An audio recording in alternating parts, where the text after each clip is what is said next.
సాంప్రదాయకంగా నిచ్చెన మెట్ల వ్యవస్థను కూల్చాలని నిర్ణయించుకున్నాడు. దానికోసమే అంబేద్కర్ సూటిగా ఒక ప్రతిపాదన పెట్టిండు. కనీసం చట్టమైనా అందరినీ సమానంగా గుర్తిస్తుందా లేదా స్వతంత్ర భారతదేశంలో? ఆ మాట అడిగితే చట్టం అందరినీ సమానంగా గుర్తించే విధంగా భారత రాజ్యాంగాన్ని తయారు చేశారు. ఇవాళ మనం అందరం సమానం, ఒకే మనిషి ఒకే విలువ, తేడా లేదు ఇక దాంట్లో. మనం అందరం సమానం కాబట్టి మన ఓట్లు కూడా సమానమే. అంబానీ ఓటైనా, అదానీ ఓటైనా, మీ ఓటైనా, నా ఓటైనా అందరి ఓటు సమానమే. దాంట్లో తారతమ్యం అనేది లేదు కాబట్టి మనకు శక్తి ఉంది. ఆ శక్తిని మనం జాగ్రత్తగా ఉపయోగించుకోవాలి. ఇవాళ మోడీ గారు ఏమంటున్నారంటే, గుడి కట్టిన దేశం బాగుపడ్డది, ప్రపంచంలో గుర్తింపు వచ్చింది అని అన్నాడు. నిజమే. గురజాడ అప్పారావు గారు దేశం అంటే మట్టి కాదు, దేశం అంటే మనుషులు అని అన్నాడు. ఈ దేశంలో గురజాడ అప్పారావు గారు చెప్పినట్టు మేము కూడా ఉన్నాం. కానీ ప్రశ్న ఏంటంటే, ఇవాళ బీజేపీని మనం అడిగే ప్రశ్న ఏంటంటే, అదానీ అంబానీనే ఉన్నారా, మేము కూడా ఉన్నామా అనేది అడగాలి కదా మనమైతే. వాళ్ళిద్దరే ఉన్నారని నాకు అనిపిస్తుంది. నాకెందుకు అనిపిస్తున్నదంటే, అదానీ ఆస్తి 25,000 కోట్ల నుంచి ఎంత ఉండే 2014లో 25,000 కోట్లు. ఇవాళ అదానీ ఆస్తి ఎంత? 7.5 లక్షల కోట్లు. ఎట్లా పెరిగే? మీది కూడా పెరిగిందా? 100 రెట్లు 200 రెట్లు పెరిగింది.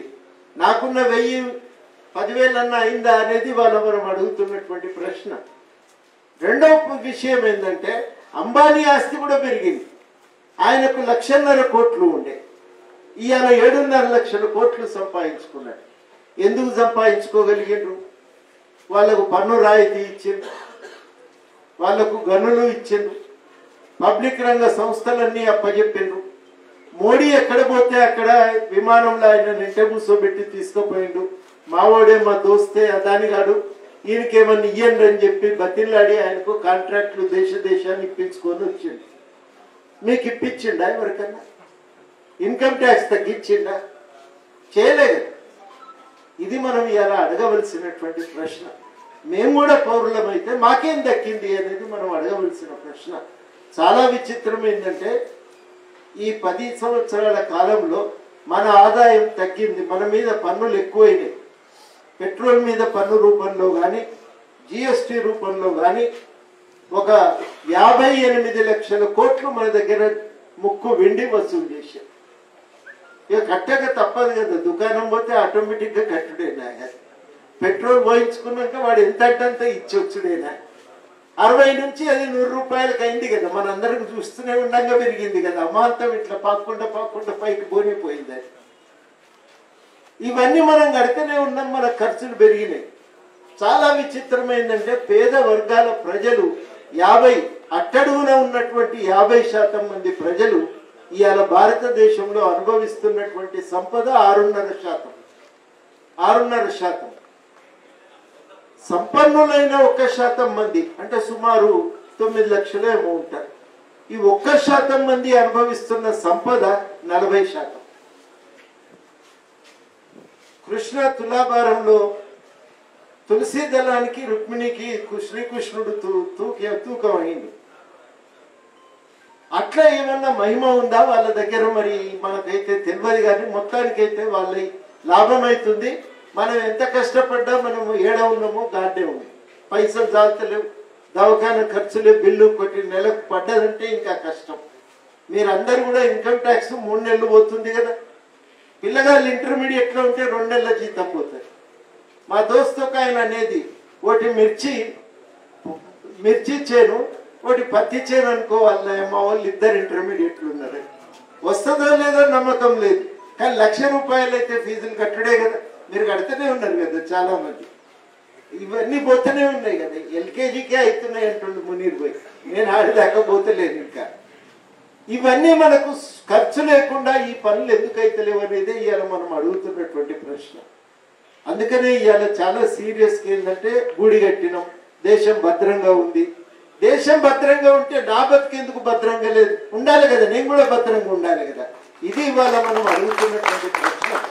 నా బతుకు భద్రంగా లేదు, నాకు రావాల్సింది వస్తలేదు, నాకు దక్కవలసింది దక్కట్లేదు, నాకు రోజు కష్టమే అవుతుంది. ఇంట్లోకి వెళ్ళి పొద్దున బయటికి వెళ్ళేటప్పుడు పెట్రోల్ కని పైసలు అడిగితే ఇంట్లో లొల్లే అవుతుంది ప్రతిరోజు. ఇంతగానం ఖర్చు అయితే ఎట్లా అంటే మరి నేనేం చేస్తూ పెట్రోల్ కాడ అని రోజు ఉంటూనే ఉంటుంది కదా ఇంట్లోనైతే పంచాయతీ.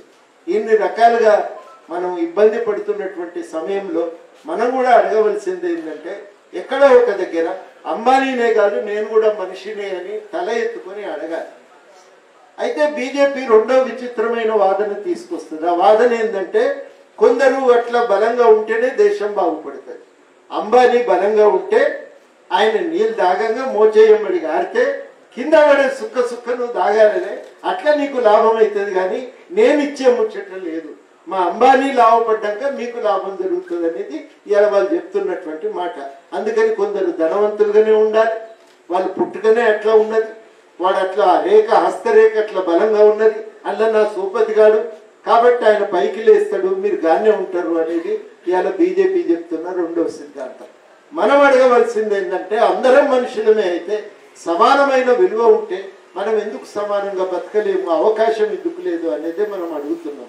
ఆ అవకాశం సింగరేణి ఇయ్యబట్టి కదా మీ పిల్లలు చదువుకోగలుగుతున్నారు. మీలాంటి వాళ్ళ మిగతా వాళ్ళకి ఎందుకు రావటం లేదు ఇవాళ ఈ అవకాశం అనేది ఇవాళ అడుగుతున్నటువంటి కీలకమైనటువంటి ప్రశ్న. మిత్రులారా, నేను ఎక్కువ సమయం తీసుకోకుండా మీ అందరి ముందు సూటిగా ఇంకొక మాట నేను చెప్పదలిచిన. ఇప్పుడు ఈ అసమానతలు నిలబడాలంటే రాజ్యాంగం నచ్చట్లేదు. ఇంత రాజ్యాంగం తీసి పారేస్తే బాగుండు. మనకు అంబేద్కర్ ఏమన్నాడంటే ప్రతి మనిషి సమానమే, అందరికీ సమాన విలువ అన్నాడు. ఇప్పుడు మోడీ ఏమంటున్నాడంటే మా అట్లా కాదు అందరు సమానమే కానీ మా అదాని ఓ మెట్టు ఎక్కువ అన్నట్టు అట్లా అనుకోవాలి మీరు అని. మరి అదాని ఎక్కువ అనుకున్నప్పుడు మా రాజ్యాంగం అడ్డం వస్తుంది కదా, సమానత్వ ఒప్పుకోదు కదా, అవునా కాదా? సమానత్వ హక్కు ప్రకారం మనం అందరం సమానమే. ఇవాళ మనం అడిగే మాట ఏంటంటే అందరం సమానమైతే మాకు కూడా సమాన అవకాశాలు దక్కాలని మనం అడుగుతున్నాం.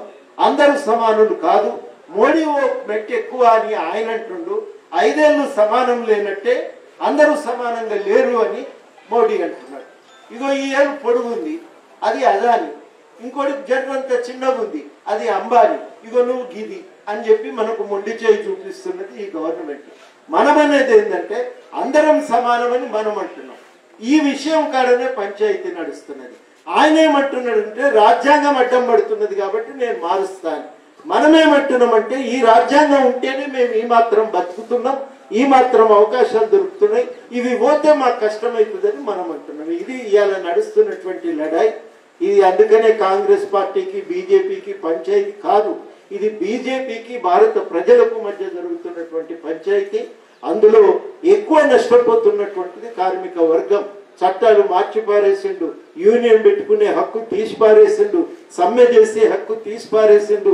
ఇవన్నీ భూమి మీద పుట్టినందుకు మనిషికి సహజ సిద్ధంగా దొరికినటువంటివి. అన్నం తినుడు ఎంత సహజమో అడుగుడు అంతే సహజం. బిడ్డ పుట్టినరోజే తల్లిని అడుగుతాడు, పాల కోసం ఏడుస్తాడు, తనలాడతాడు, కాళ్ళు చేతులు కొట్టుకుంటాడు. మనిషి కూడా అదే రకంగా తన కోసం తన సమస్యల కోసం కొట్లాడుతుంటాడు. ఆ కొట్లాడే హక్కును గుంజేసినటువంటి ప్రభుత్వం ఇది. అందుకనే మనం అందరం కూడా ఈ రాజ్యాంగాన్ని కాపాడుకోవటానికి ఓటు వేస్తున్నాం. ఈసారి ప్రజాస్వామ్యాన్ని కాపాడుకోవటానికి ఓటు వేస్తున్నాం. వాళ్ళు ఏమంటున్నారంటే అంత మంచిగానే ఉంది కానీ ఒక్కడెవడో బద్మాష్ గాడు ఉన్నాడు, వాడిని ఎల్లగొడితే దేశం బాగుపడుతుంది అని వాళ్ళు అంటున్నారు. ఎవరిడ బద్మాషులు లేరిడ, అందరం ఈడ పుట్టినోళ్ళమే, అందరం గదే తిప్పలబడుతున్న వాళ్ళం, అందరం గదే రెక్కల కష్టం చేస్తున్న వాళ్ళం. ఒకడెవడు దుష్మని ఎట్లయితాడు చెప్పు? మనుషులకు శత్రువు కాదు. శత్రువు అయితే నువ్వు ప్రభుత్వంలో ఉండి అందరినీ సమానంగా చూడాలి తప్ప మనుషుల మధ్యన ద్వేషం పెంచి ఆ ద్వేషం ఆధారంగా నువ్వు బతకాలని ప్రయత్నం చేస్తే దానికి మేము సహకరించే ముచ్చటే లేదు. దేవుణ్ణి మొక్కుతాం, బరాబర్ మొక్కుతాం. ఎవరి దేవుడు వాళ్ళకు ఉంటాడు. మా నాయన రాముల వారి కాడ ఆయనకు ప్రేమ మొక్కుకున్నాడు, ఎంటికలు పుట్టెంటికలు తీసిండు కాబట్టి నా పేర్లోనే రాముడు అని పెట్టేసుకున్నాడు. ఇక ఆయన కాదంటే ఆయనకి లేదు, నాకు ఇష్టం ఉన్నా లేకున్నా పేరు నా ఎంబడి మళ్ళా భూమిలో పెట్టేదాకా ఉండనే ఉంటుంది. నాకు పోవు అవన్నీ. కానీ ప్రభుత్వం చేసే పని వేరే ఉంటుంది. ఏంటంటే నా వాటా నాకు తెలిసి చెప్పాలి, నేను గౌరవంగా బతకటానికి సహాయం చెయ్యాలి. ఎందుకంటే అందరం సమానంగా పుట్టలేదు. నేను కష్టాలలో పుట్టిన కాబట్టి నాకు ముద్ద ఎక్కువ పెట్టాలి. తల్లి అయినా అంతే కదా, బలహీనుడికి ఓ ముద్ద ఎక్కువ పెడతారు, గవర్నమెంట్ అయినా ఓ ముద్ద ఎక్కువ పెట్టాలని చెప్పి మనం కోరుతా ఉన్నాం. ఆ పెట్టడానికి మనం గట్టిగా అడుగుతా ఉన్నాం. రాజ్యాంగాన్ని మార్చిపారేసి మన అధికారాన్ని తీసేయాలని గవర్నమెంట్ ఆలోచిస్తున్నది. ఇది ఇవాళ పంచాయతీ. మనం దీన్ని దాచుకోవలసిన పని లేదు. ఎంత బహిరంగంగా ఎంత స్పష్టంగా చర్చ జరిగితే అంత లాభం. మేము కూడా హైదరాబాద్లో మనకి ఈడ కేసీఆర్తో పంచాయతీ నడిచింది కదా, మనం అందరం దృష్టి దాని మీద పెట్టినాం. తర్వాత మిత్రులు చాలా మంది ఢిల్లీ నుంచి వచ్చి మీరు ఇక్కడ చూస్తున్నారు కానీ ఢిల్లీలో పరిస్థితి కూడా ఇక్కడనే ఉంది అని అంటే అప్పుడు మేము ఆలోచించటం మొదలుపెట్టినాం ఏం జరుగుతుంది అని. అప్పుడు వాళ్ళు ఇక్కడికి వచ్చి క్లాసులు చెప్పారు, ప్రొఫెసర్లందరూ మేము కూర్చోబెట్టి అసలు ఏం జరుగుతుంది ఢిల్లీలో అంటే వాళ్ళు ఒక రోజంతా గంటల తరబడి మాకు క్లాసులు చెప్తే అప్పుడు మేము కూడా కళ్ళు తెరిచినాం, అరే ఇంత అన్యాయం జరుగుతున్నదా ఢిల్లీ విధానాలతోనే అని మేము కూడా అనుకున్నాం. మరి ఇప్పుడు ఢిల్లీలో ప్రభుత్వాన్ని మార్చే ప్రయత్నం అయితే చెయ్యాలి. మనకున్న అధికారం ఓటే కదా, ఓటుతోనే కదా మార్చగలుగుతాం. ఆ మార్చడానికి మనం ప్రయత్నం చేయాలని నిర్ణయించుకున్నాం. చుట్టూ తిరిగి చూస్తే బీఆర్ఎస్కి అయితే ఇయ్యలేము, ఎందుకంటే ఆయన గదే తొవ్వలో నడిచిండు, గదే మద్దతు ఇచ్చిండు ఢిల్లీలో. ఇక మనకు మిగిలింది ఏంటంటే కాంగ్రెస్ జాతీయ స్థాయిలో కొట్టాడగలదనే నిర్ణయంతో మేము కూడా మద్దతు ఇవ్వాలని నిర్ణయించుకున్నాం. మేము కూడా ఊరూరు తిరుగుతున్నాం. వివేక్ వెంకటస్వామి గారు ఎంత తిరుగుతున్నారో నేను కూడా అక్కడ తిరుగుతున్నా, ఎందుకంటే ఓడిపోవాలి. బీజేపీ గెలిస్తే మళ్ళా మనకు ప్రధానంగా రాజ్యాంగం పోతే మనకు ఇలా హక్కులు లేవు, మనం ఇబ్బంది పడతాం, మనం నష్టపోతాము అనే ఆలోచనతో మేము కూడా సీరియస్గా తిరుగుతున్నాం. మీ అందరికీ నేను చేతులు జోడించి అడిగేది ఒకటే, ఇవాళ వివేక్ వెంకటస్వామి గారున్నా, మన వంశీ గారున్నా, సీతారామయ్య గారు ఉన్నారా అన్నది ముఖ్యం కాదు. ఇవాళ బీజేపీ యొక్క నిరంకుశ పాలనకు వ్యతిరేకంగా నిలబడ్డామా లేదా అన్నది ముఖ్యం. అవునా కాదు? మీరు ఆలోచించండి. నేను చెప్పిన తప్పైతే నన్ను ఇట్లా మాట్లాడుతామని నన్ను కూడా గల్లా పట్టుకొని మీరు అడగచ్చు, నేను కూడా సమాధానం చెప్పవలసిన బాధ్యత నా మీద ఉన్నది. నేను ఇవి ఆలోచించి అధ్యయనం చేసి చెప్తున్నా. మిత్రులారా, మనుషులు సమానంగా బతికే అవకాశం దొరకాలి, లేని వాళ్ళకు ముద్ద ఎక్కువ పెట్టాలని చెప్పి నేను కోరుతా ఉన్నా. అటువంటి విధానాలు రాహుల్ గాంధీ గారితో మేము మాట్లాడినాం. ఆయన అన్నాడు అట్లా మార్పు రావాలి. దేశాన్ని ఏలే పెద్ద మనుషుల్లో 92 మంది ముఖ్యులు ఉన్నారు. 92 మందిలో మామూలు మనుషులు 3 కూడా లేరు, ఎస్సీలు బీసీలు 3-4 కూడా లేరు.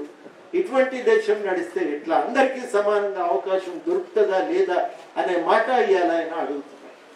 కరెక్ట్ ప్రశ్న అడుగుతున్నాడు కదా, మనం కూడా అడగవలసిన ప్రశ్న అదే కదా. కాబట్టి ఈసారి మనం సహకారం అందిద్దాం, గెలిపిద్దాం, దేశంలో ఒక మార్పును తీసుకొచ్చే ప్రయత్నం చేద్దామని జాతీయ స్థాయిలో నాలాగా ఆలోచించే వాళ్ళందరూ భారత్ బచావో అనే ఒక గ్రూపుగా ఏర్పడ్డాం, భారత్ జోడో అభియాన్ అని ఒక గ్రూపు ఏర్పడ్డది, మన దగ్గర పీపుల్స్ జేఏసీ అని గ్రూప్ ఏర్పడ్డది.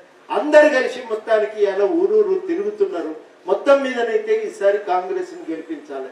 ఏమి వస్తుంది రాదు అనేది ముఖ్యం కాదు, అది ఓడిపోతే మనం బతుకుతామన్నదే ఒక ఆశ. ఆ ఆశతోని ఈ నిర్ణయం చేసినాం.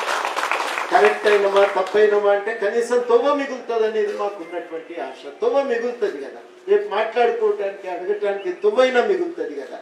మళ్ళీ ఈయన గెలిస్తే ఇంకోసారి ఎన్నికలు కూడా వస్తాయో రావు అనేటువంటి భయం ఒకటి మా అందరిలో ఉంది. అందుకని మిత్రులారా, మీరు ఆలోచన చెయ్యండి.